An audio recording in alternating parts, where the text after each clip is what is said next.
أعوذ بالله من الشيطان الرجيم بسم الله الرحمن الرحيم وإذ قال موسى لفتاه لا أبرح حتى أبلغ مجمع البحرين أو أمضي حقبا فلما بلغا مجمع بينهما نسيا حوتهما فاتخذ سبيله في البحر سربا فلما جاوزا قال لفتاه آتنا غداءنا لقد لقينا من سفرنا هذا نصبا قال أرأيت إذ أوينا إلى الصخرة فإني نسيت الحوت وما أنسانيه إلا الشيطان أن أذكره واتخذ سبيله في البحر عجبا قال ذلك ما كنا نبغي فارتدا على آثارهما قصصا فوجدا عبدا من عبادنا آتيناه رحمة من عندنا وعلمناه من لدنا علما صدق الله العظيم. My respected brothers, elders, listeners at home, Assalamu alaikum wa rahmatullahi wa barakatuh.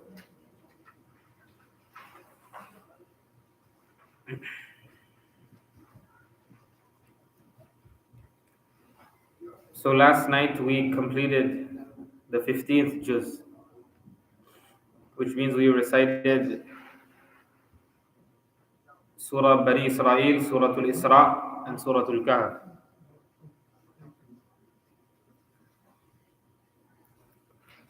Last year when we covered Surah Al-Kahf, we covered the main story of Surah Al-Kahf, which was the story of the people of the cave, the youngsters who, in order to defend, in order to protect their faith, they left the town wherein the people of that town were engaged in idol worship. And in order to safeguard their faith, they moved away from the town and they stayed in a cave. And they ended up staying there for approximately 300 years. And Allah subhanahu wa ta'ala, He kept them preserved in the state that they were in. And they slept for approximately 300 years. And then Allah subhanahu wa ta'ala, He woke them up one day and they went back to the town to retrieve some goods. And they realized that these people are ancient, that they're using ancient currency. So they went to see, and they heard of these individuals. But by that time, the ruler of that area was a just king, and he was someone who was not engaged in idol worship. So everyone came to visit them, and everyone came to see them. Right? However, this was the end for them, and Allah subhanahu wa ta'ala, He took back their souls right, at that moment. Right? So that was the main story of the preservation of the faith of those youth who this occurred after the time of Musa alayhi salatu wasalam, sometime before the time of Isa alayhi salatu wasalam. Allah subhanahu wa ta'ala, towards the end of Surah Al-Kahf, He makes mention of another incident, which is another story of Musa alayhi salatu wasalam. However, this story of Musa alayhi salam is only mentioned once in the whole Quran. Right? Other stories of Musa alayhi salatu wasalam, for example, his battle with the magicians, mentioned various different places. Musa alayhi salatu wasalam escaping Fir'aun, mentioned approximately 2 places. So other famous parts of the story are mentioned in various different places, but this story is only mentioned in one place, which is the story of Musa alayhi salatu wasalam going to meet the other prophet Khidr. Right? There's 2 pronunciations to his name. There's Khidr and there's Khadir.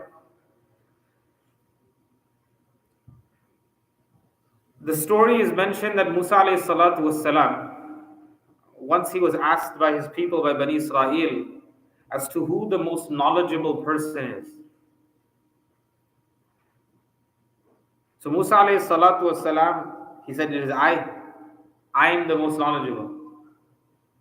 Now, Musa alayhi salatu wasalam, he was technically not lying. Bani Israel's question was regarding humans, that which human among us is the most intelligent, who has the most knowledge. And Musa alayhi salatu wasalam said it was him, he was the Prophet of Allah. He received divine revelation. Obviously, he was the most knowledgeable. But Allah subhanahu wa ta'ala wanted to teach Musa alayhi salatu wasalam a lesson regarding this, that he should have attributed complete knowledge to Allah subhanahu wa ta'ala. He should have said that Allah is the most knowledgeable. That should have been the response of Musa alayhi salatu wasalam. So Allah subhanahu wa ta'ala, in order to teach Musa alayhi salatu wasalam this lesson, Allah subhanahu wa ta'ala sent Musa alayhi salatu wasalam on a quest for knowledge. And Allah subhanahu wa ta'ala, He tells Musa alayhi salatu wasalam that there is an individual who you will meet at the meeting point of the two oceans, Majma'ul Bahrain. He says, and you go meet this individual, he is far more intelligent than you. He has more knowledge than you. And Musa alayhi salatu wasalam was very intrigued, right, that there is someone out there who has more knowledge than me. Musa alayhi salatu wasalam was the prophet of that time. So Musa alayhi salatu wasalam was very amazed at this fact, that there was someone that Allah subhanahu wa ta'ala was telling him that had more knowledge than him. So Musa alayhi salatu wasalam is instructed by Allah subhanahu wa ta'ala to leave Bani Israel here and take one individual and go travel to this area and meet this individual who has this great amount of knowledge. So Musa alayhi salatu wasalam, and this is where Allah subhanahu wa ta'ala mentions the story from. Musa alayhi salatu wasalam, he takes one of the youngsters from Bani Israel whose name was Yusha bin Nun, who later on also received prophethood. And Musa alayhi salatu wasalam, he says to this individual, وَإِذْ قَالَ مُوسَى لِفَتَاهُ لَا أَبْرَحُ حَتَّى أَبْلُغَ مَجْمَعَ الْبَحْرَيْنِ أَوْ أَمْضِيَ حُقُوبًا. That we will continue to walk until we reach that area where we will meet this individual, or we have to walk for years, for a lengthy period of time. Meaning we will keep walking and we will continue walking until we meet this individual. So now, how did they know the location of Khidr? Right? That where were they going to meet him? Right? How did they know the location? So Allah subhanahu wa ta'ala, He made a sign that when this happens, at that point you're going to meet Khidr. So what was the sign? They were told to take a fish. Right? So it's mentioned that this fish was actually cooked, and they took it with them, and Yusha was carrying the fish. And Allah subhanahu wa ta'ala said that when this fish becomes alive and jumps into the ocean, that's when you're going to meet, and that's where you will meet this individual, Khidr. So keep in mind, the fish is already dead. They already cooked the fish. But Allah subhanahu wa ta'ala is saying that the fish will come back to life, and the fish will jump into the ocean. And when that happens, you're going to meet Khidr over there. That's the meeting point. So it's just so happened that they continued their journey. فَلَمَّا بَلَغَ مَجْمَعَ بَيْنِهِمَا. They even reached the area that they were supposed to meet Khidr. But they forgot about the fish. It's mentioned that when they reached that area, there was a large boulder, a large rock. So they were leaning against the boulder and they fell asleep. And while they fell asleep, the fish came to life and it jumped in the ocean. However, they never realized they were asleep. So when they woke up, Musa alayhi salatu wasalam told Yusha that let's go, we have to continue moving. But they never checked the fish. They forgot to look at the fish, and what happened with the fish. So they continued. Right, so it's mentioned over here, فَلَمَّا بَلَغَ مَجْمَعَ بَيْنِهِمَا, when they reached that area, نَسِيَ حُوتَهُمَا, they forgot their fish, فَاتَّخَذَ سَبِيلَهُ فِي الْبَحْرِ سَرَبًا, and it made a pathway in the ocean. فَلَمَّا جَاوَزَ قَالَ لِفَتَاهُ آتِنَا غَدَاءَنَا لَقَدْ لَقِينَا مِنْ سَفَرِنَا هَذَا نَصَبًا. Now when they passed this area, Musa alayhi salatu wasalam, he's now telling Yusha that now, we're hungry. We've been traveling for a long time. Let's open that fish and let's eat the fish. فَلَمَّا جَاوَزَا, when they passed that area, قَالَ لِفَتَاهُ, Musa said to the young boy, آتِنَا غَدَاءَنَا, that give us or bring the lunch. لَقَدْ لَقِينَا مِنْ سَفَرِنَا هَذَا نَصَبًا, that we've been traveling for a long time, and we've been traveling for this many days. We've faced a lot of fatigue. هَذَا نَصَبًا, we faced a lot of fatigue during this journey. So we're hungry. So he asked for the fish. But when they looked for the fish inside the basket, the fish was gone. So Yusha tells Musa that the fish is gone.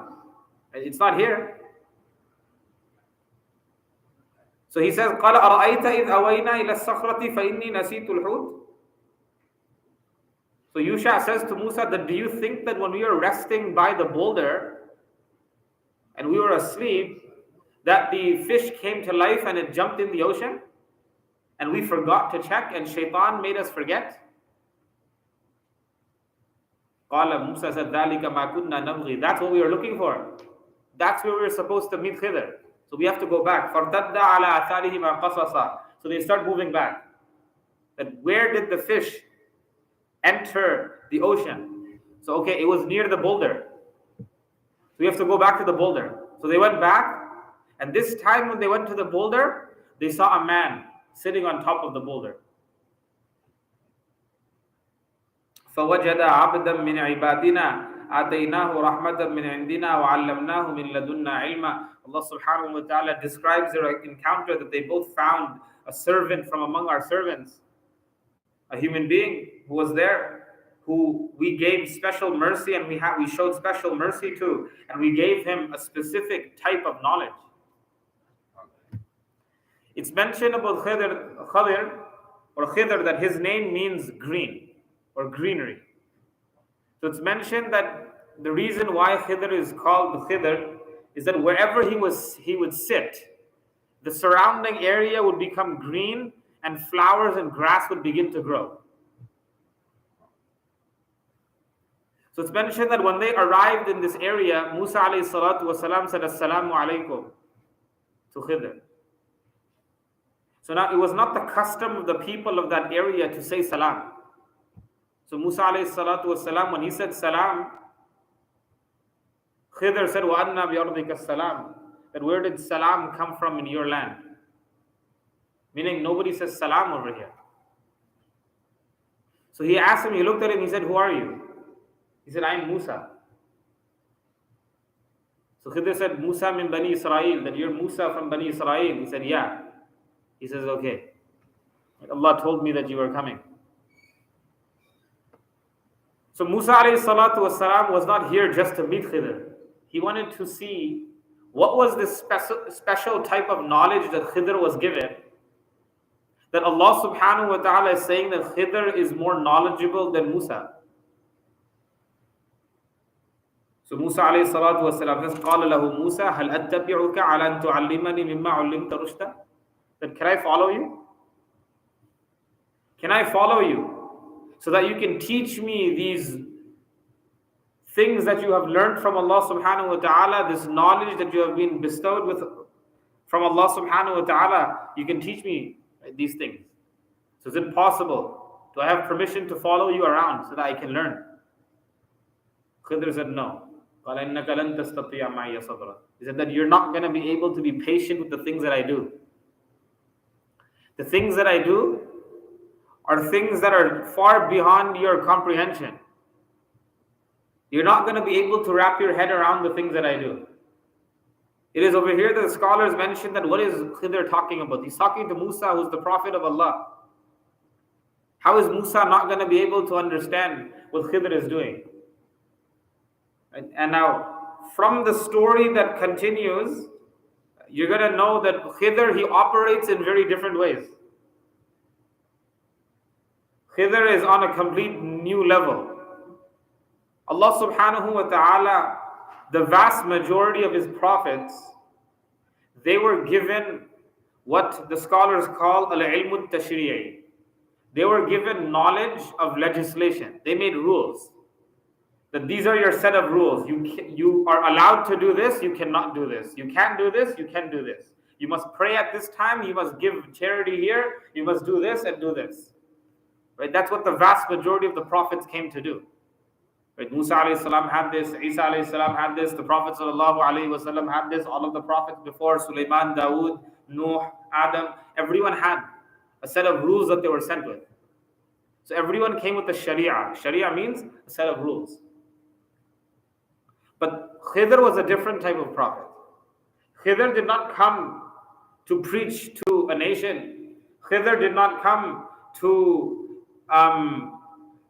put a set of rules and establish rules in the community. That's not what Khidr came for. Khidr was here for another purpose.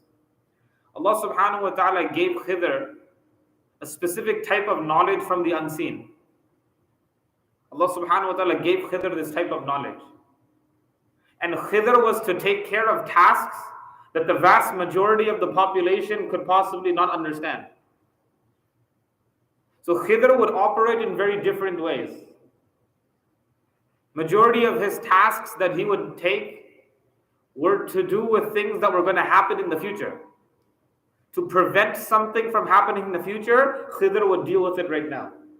So basically his knowledge pertains to balancing the universe. Al-ilm al-takwini. So his knowledge is just to balance the universe.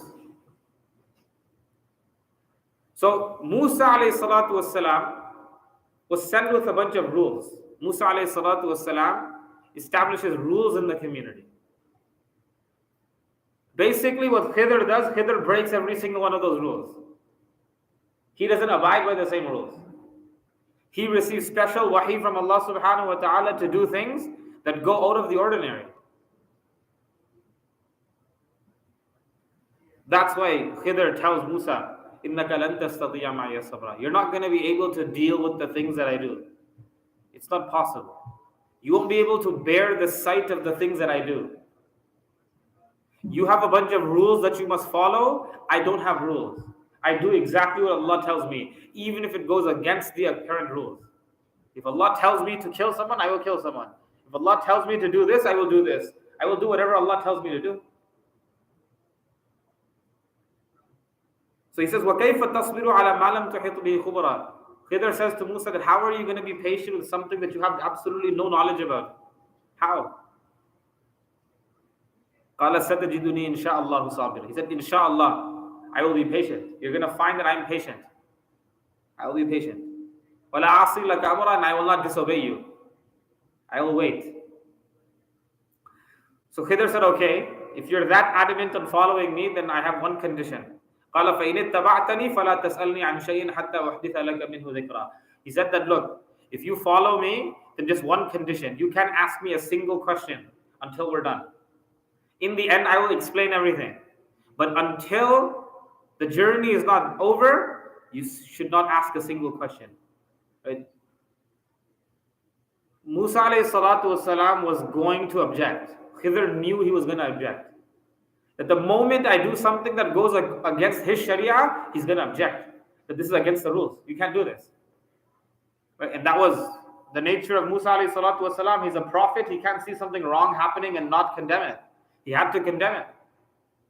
Khidr knew this.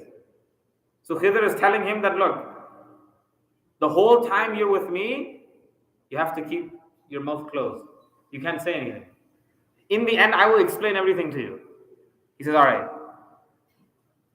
He says, I accept. فَانْطَلَقَ. So they both walk. They continue walking. حَتَّى إِذَا رَكِبَا فِي السَّفِينَةِ.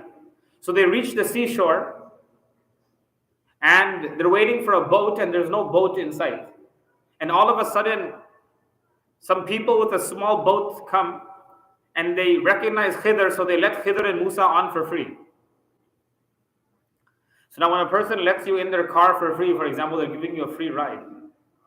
Right? You should be kind to that person. You should be courteous to that person. They're giving them a ride on their boat, on their ship for free. They reach the middle of the water. What does Khidr start doing? He starts ripping out planks of wood from the bottom of the ship. He starts creating a hole in the ship. Now right away Musa sees what he's doing. He goes, what are you doing? He said, قَالَ أَخَرَقْتَهَا لِتُغْرِقَ أَهْلَهَا? Are you trying to drown us? Are you making a hole in the ship to drown us? لَقَدْ جِئْتَ شَيْئًا إِمْرًا. What you're doing is wrong. Khidr says, قَالَ أَلَمْ أَقُلْ إِنَّكَ لَن تَسْتَطِيعَ مَعِيَ صَبْرًا. Did I not tell you won't be able to bear the sight of what I do? You're not going to be able to see. You're not going to be able to keep your mouth closed when I do these things that I do. Did I not tell you this? قَالَ لَا تُؤَاخِذْنِي بِمَا نَسِيتُ وَلَا تُرْهِقْنِي مِنْ أَمْرِي يُسْرًا. He goes, I forgot. This is the first time. Forgive me. He goes, all right, fine. So he let it slide the first time. فَانْطَلَقَ. So they continue walking. So after they get off the ship, they continue walking and they come to a village and there are a bunch of children playing. So Khidr goes up to this one child and Khidr kills the child. It's mentioned in the narrations that he grabs his head and he rips his head off of his body. Now, this is something that is completely wrong. Musa alayhi salatu wasalam, immediately he speaks up and he says, what are you doing? This is an innocent child. How are you going to kill an innocent child? أَقَتَلْتَ نَفْسًا زَكِيَّةً بِغَيْرِ نَفْسٍ لَقَدْ جِئْتَ شَيْئًا نُكْرًا. This is something that's far worse than the first thing that you did. But again, what did Khidr say? He said, don't ask questions. You're here to observe, you observe. قَالَ أَلَمْ أَقُلْ لَكَ إِنَّكَ لَن تَسْتَطِيعَ مَعِيَ صَبْرًا. Now Khidr is losing patience with Musa. Did I not tell you that you were not supposed to ask any questions until we were done? So Musa says, I'm sorry, if I ask one more question, then that's it. Then you can send me home. I won't ask any more questions. He said, all right. So they continue walking and they reach another village. And by this time, they've been walking and traveling for some time, so they're hungry.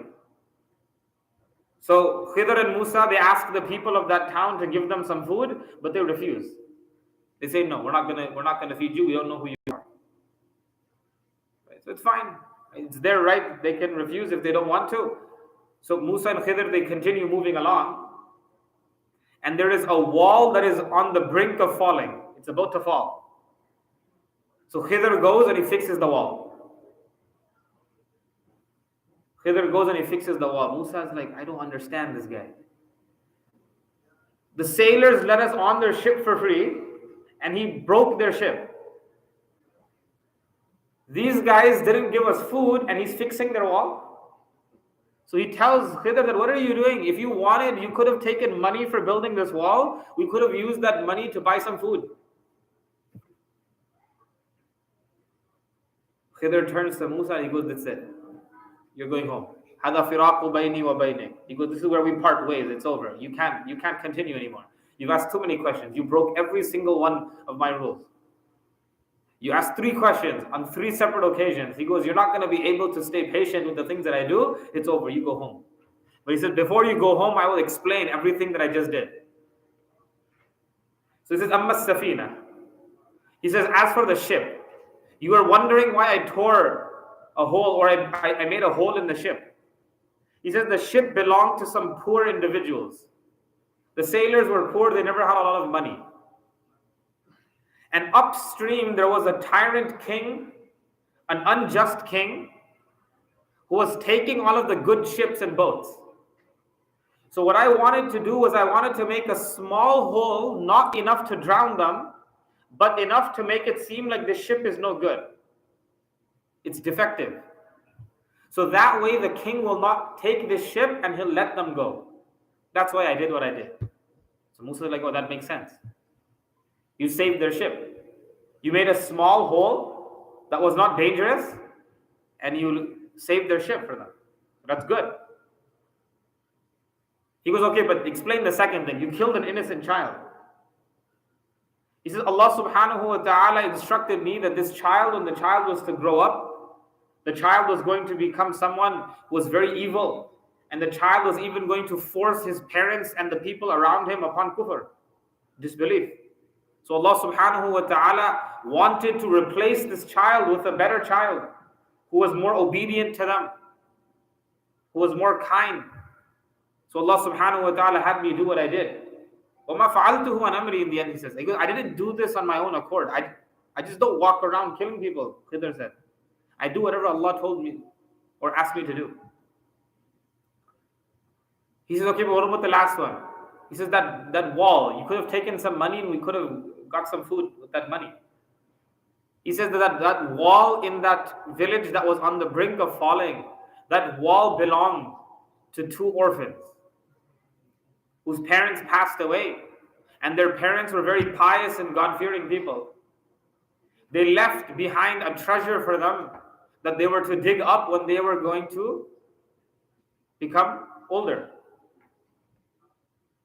So if we let the wall fall, it's possible the people of the village would have found out about the treasure and they would have taken the treasure away from the children. And before the children reached the age of puberty, before they got older, the treasure would already be gone and they would not have access to that treasure. So Allah instructed me to rebuild the wall so that the wall stays sturdy and strong until they get older and they can use the money for themselves. He says, yeah, that makes sense. So in the end, he says, ذَلِكَ تَأْوِيلُ مَا لَمْ تَسْطِعْ عَلَيْهِ صَبْرًا وَمَا فَعَلْتُهُ عَنْ أَمْرِي ذَلِكَ تَأْوِيلُ مَا لَمْ تَسْطِعْ عَلَيْهِ صَبْرًا. He goes, look, these are the things that I did. I did not do them on my own accord. He goes, I did this because Allah asked me to do them. And this is the interpretation, this is the explanation of the things that you couldn't bear and you couldn't see. It's mentioned that when they were on the ship and they were going, Khidr at that time, he taught Musa a lesson. There was a bird that came and sat on the end of the boat and started drinking water from the ocean. So Khidr looks at Musa and he says, Ya Musa. He says, Oh Musa. He says, the example of my knowledge and your knowledge is like the example of that tiny drop of water that's in the beak of this bird in comparison to the ocean. He goes, that's the example of our knowledge, the knowledge of mankind in comparison to Allah subhanahu wa ta'ala. He teaches him a lesson. That when you are asked about who was the most knowledgeable, the answer was not you. The answer was not me either. The answer was Allah subhanahu wa ta'ala. That was the answer.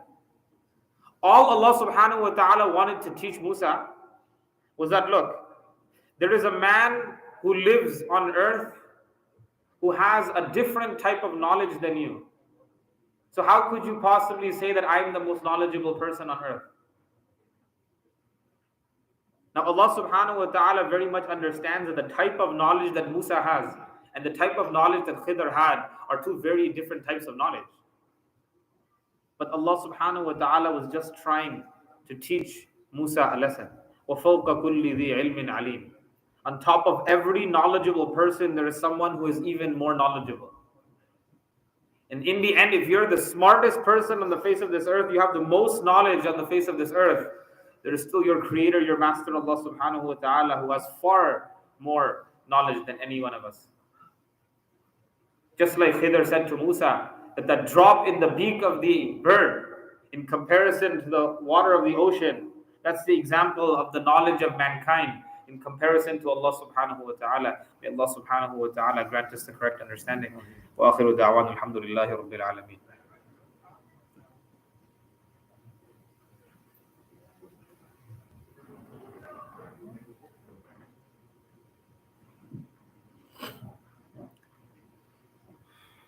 بسم الله الرحمن الرحيم اللهم إني أسألك بمحمد نبيك وإبراهيم خليلك وموسى نجيك وعيسى روحك وكلمتك وبتوراة موسى وإنجيل عيسى وزبور داود وفرقان محمد صلى الله عليه وسلم أجمعين وبكل وحي أوحيته أو قضاء قضيته أو سائل أعطيته أو غني أفقرته أو فقير أغنيته أو ضال هديته وأسألك باسمك الذي وضعته على الأرض فاستقرت وعلى السماوات فاستقلت وعلى الجبال فرست وأسألك باسمك الذي استقر به عرشك واسألك باسمك الطاهر المطهر المنزل في كتابك من لدنك وباسمك الذي وضعته على النهار فاستنار وعلى الليل فأظلم وبعظمتك وكبريائك وبنور وجهك أن ترزقني القرآن العظيم وتخلط بلحمي ودمي وسمعي وبصري وتستعمل به جسدي بحولك وقوتك فإنه لا حول ولا قوة إلا بك اللهم لا تؤمنا مكرك ولا تنسنا ذكرك ولا تهتك عنا سترك ولا تجعلنا من الغافلين اللهم إني أسألك تعجيل عافيتك وصبرا على بليتك وخروجا من الدنيا إلى رحمتك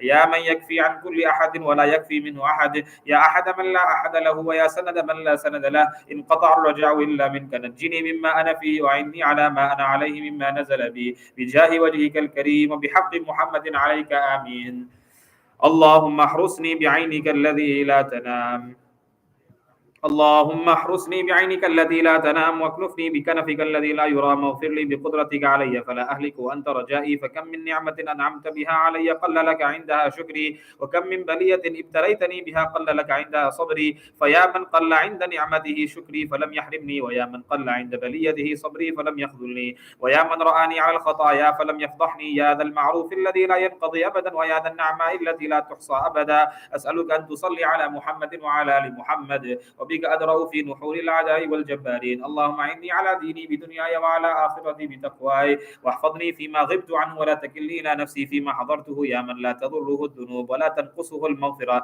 هب لي ما لا ينقصك واغفر لي ما لا يضرك إنك أنت الوهاب أسألك فرجا قريبا وصبرا جميلا ورزقا واسعا والعافية من جميع البلاء وأسألك تمام العافية وأسألك دوام العافية وأسألك الشكر على العافية وأسألك الغنى عن الناس ولا حول ولا قوة إلا بالله العلي العظيم اللهم اجعل سريرتي خيرا من علانيتي واجعل علانيتي صالحة اللهم إني أسألك من صالح ما تؤتي الناس من المال والأهل والولد غير الضال ولا المضل اللهم اجعلنا من عبادك المنتخبين الغر المحجلين الوفد المتقبلين اللهم إني أسألك نفسا بك مطمئنة تؤمن بلقائك وترضى بقضائك وتقنع بعطائك اللهم لك الحمد حمدا دائما مع خلودك ولك الحمد حمدا لا منتهى له دون مشيئتك ولك الحمد حمدا لا يريد قائله إلا رضاك ولك الحمد حمدا مليا عند كل طرفة عين وتنفس كل نفس اللهم أقبل بقلبي إلى دينك واحفظ من ورائنا برحمتك اللهم ثبتني أن أزل واهدني أن أضل اللهم كما حلت بيني وبين قلبي فحل بيني وبين الشيطان وعملي اللهم ارزقنا من فضلك ولا تحرمنا رزقك وبارك لنا فيما رزقتنا واجعل غنانا في أنفسنا واجعل رغبتنا فيما عندك اللهم اجعلني ممن توكل عليك فكفيته واستهداك فهديته واستنصرك فنصرته اللهم اجعل وساوس قلبي خشيتك وذكرك واجعل همتي وهواي فيما تحب وترضى اللهم وما ابتليتني به من رخاء وشدة فمسكني بسنة الحق وشريعة الإسلام اللهم إني أسألك تمام النعمة في الأشياء كلها والشكر لك عليها حتى ترضى وبعد الرضا والخيرة في جميع ما يكون فيه الخيرة بجميع ميسور الأمور كلها لا بمعسورها يا كريم اللهم فالق الإصباح وجاعل الليل سكنا والشمس والقمر حسبانا قوّني على الجهاد في سبيلك اللهم لك الحمد في بلائك وصنيعك إلى خلقك ولك الحمد في بلائك وصنيعك إلى أهل بيوتنا ولك الحمد في بلائك وصنيعك إلى أنفسنا خاصة ولك الحمد فيما هديتنا ولك الحمد بما أكرمتنا ولك الحمد بما سترتنا ولك الحمد بالقرآن ولك الحمد بالأهل والمال ولك الحمد بالمعافاة ولك الحمد حتى ترضى ولك الحمد إذا رضيت يا أهل التقوى ويا أهل المغفرة اللهم وفقني لما تحب وترضى من القول والعمل والفعل والنية والهدي إنك على كل شيء قدير اللهم إني أعوذ بك من خليل ماكن عيناه ترياني وقلبه يرعاني إن رآني حسنة دفنها وإن رأى سيئة أذاعها اللهم إني أعوذ بك من البؤس والتباؤس اللهم إني أعوذ بك من إبليس وجنوده اللهم إني أعوذ بك من فتنة النساء اللهم إني أعوذ بك من أن تصد عني وجهك يوم القيامة اللهم إني أعوذ بك من كل عمل يخزيني وأعوذ بك من كل صاحب يرديني وأعوذ بك من كل أمل يلهيني وأعوذ بك من كل فقر ينسيني وأعوذ بك من كل غنى يطغيني اللهم إني أعوذ بك من موت الهم وأعوذ بك من موت الغم. Just before the dua, there's an announcement. We have brothers here today from the Serendip Youth Canada who are here for their 7th annual Ramadan fundraiser. So every year they go around during the month of Ramadan and they collect and they solicit funds to build wells as sadaqah jariyah for the people who contribute in Sri Lanka. That certain rural areas of Sri Lanka have limited access to water. So every year they facilitate for them and they dig wells and they establish these wells for the communities and the surrounding areas. Just last year alone, they established 15 wells in communities in rural Sri Lanka. So they're doing a tremendous job. If a person wants to fund one full well, it costs only approximately $195. $195, and this is sadaqah jariyah that will continue to bless you and your family and whoever contributes until the day of judgment. Allah subhanahu wa ta'ala, his Prophet sallallahu alaihi wasallam makes mention that one of the best forms of sadaqah is saqiyul ma, is quenching people's thirst by giving them water. We know the famous incident of the one prostitute from Bani Israel who was famous for her evil doings. But Allah subhanahu wa ta'ala forgave her sins. Why? Because she gave water to a dog. The hadith of the Prophet sallallahu alaihi wasallam makes mention that the person who establishes a well for the sake of Allah subhanahu wa ta'ala, but for the poor and the needy to benefit from, any living thing that benefits from that well, whether it's an animal or it's a human being, or it's the plants that are surrounding that area, any living thing that benefits from that well and that water will continue to pray and will continue to be sadaqah for that person until the day of judgment. So this is a very, very, very beneficial investment for our akhirah. So the brothers will be going around right now before Salatul Maghrib as well, and then after Salatul Maghrib they'll also be outside. So brothers are requested to donate generously. I'm sure they also have a website. It's not written here, but I'm sure they have a website as well. So any of the listeners online could also donate online. Jazakumullahu khairan.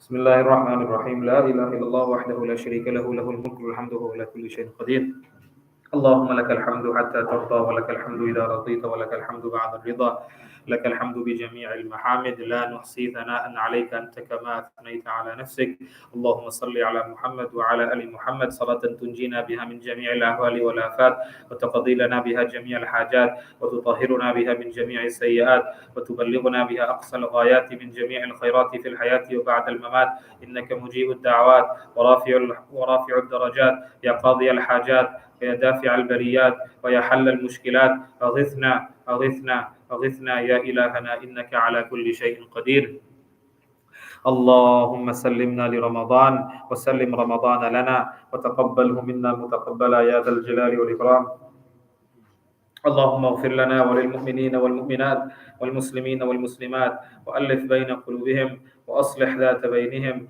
واهدهم سبل السلام وجنبهم الفواحش ما ظهر منها وما بطن اللهم فك أسر المأسورين اللهم فك أسر المأسورين ونفس كرب المكروبين وفرج هم المهمومين وفرج هم المهمومين واقض الدين عن المدينين واشف مرضانا ومرضى المسلمين اللهم ارحم موتانا وموتى المسلمين اللهم لا تخرجنا من هذا الشهر إلا وقد رحمتنا اللهم لا تخرجنا من هذا الشهر إلا وقد غفرت لنا اللهم لا تخرجنا من هذا الشهر إلا وقد اعتقت رقابنا من النار اللهم اعتق رقابنا ورقاب آبائنا وأمهاتنا من النار يا ذا الجلال والإكرام اللهم إنا نسألك الهدى والتقى والعفاف والغنى اللهم إنا نسألك أن ترزق كل منا لسانا ذاكرا وقلبا خاشعا وتوبة نصوحا ودعوة مستجابة وعملا صالحا متقبلا يا ذا الجلال والإكرام اللهم إنا نسألك موجبات رحمتك وعزائم مغفرتك والغنيمة من كل بر والسلامة من كل إثم لا تدع لنا ذنبا إلا غفرته ولا هما إلا فرجته ولا دينا إلا قضيته ولا ميتا إلا رحمته ولا حاجة من حوائج الدنيا والآخرة هي لك رضا ولنا فيها صلاح إلا أعنتنا على قضائها يا ذا الجلال والإكرام اللهم اجعل القرآن العظيم ربيع قلوبنا ونور صدورنا وجلاء أحزاننا وذهاب همومنا وهمومنا وقائدنا ودليلنا وقدوتنا إلى رضوانك وإلى جناتك جنات النعيم. ربنا هب لنا من أزواجنا وذرياتنا قرة أعين واجعلنا للمتقين إماما. ربنا آتنا في الدنيا حسنة وفي الآخرة حسنة وقنا عذاب النار. ربنا تقبل منا إنك أنت السميع العليم وتب علينا إنك أنت التواب الرحيم. وصلى اللهم وسلم على سيدنا محمد وعلى آله وصحبه أجمعين برحمتك يا أرحم الراحمين.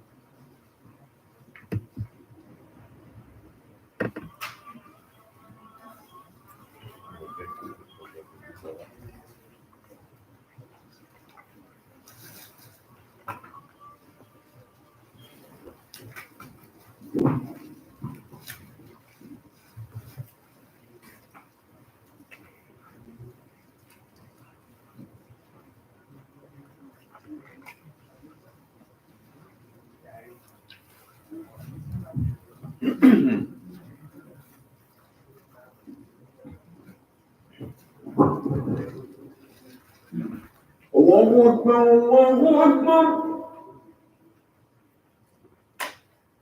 الله أكبر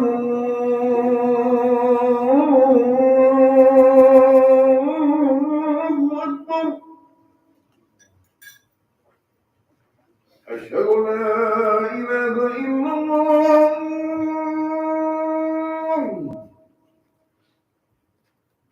أشهد أن لا إله إلا الله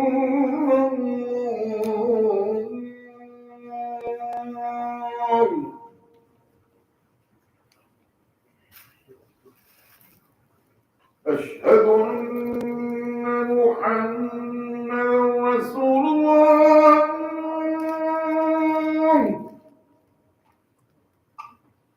أشهد أن محمدا رسول الله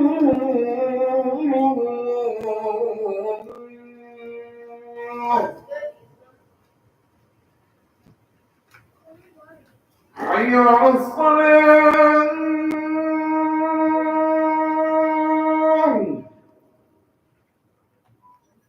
حي على الصلاة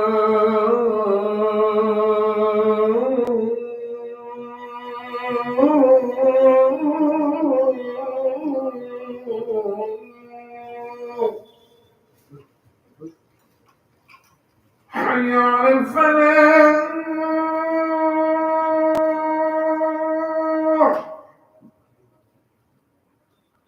حي على الفلاح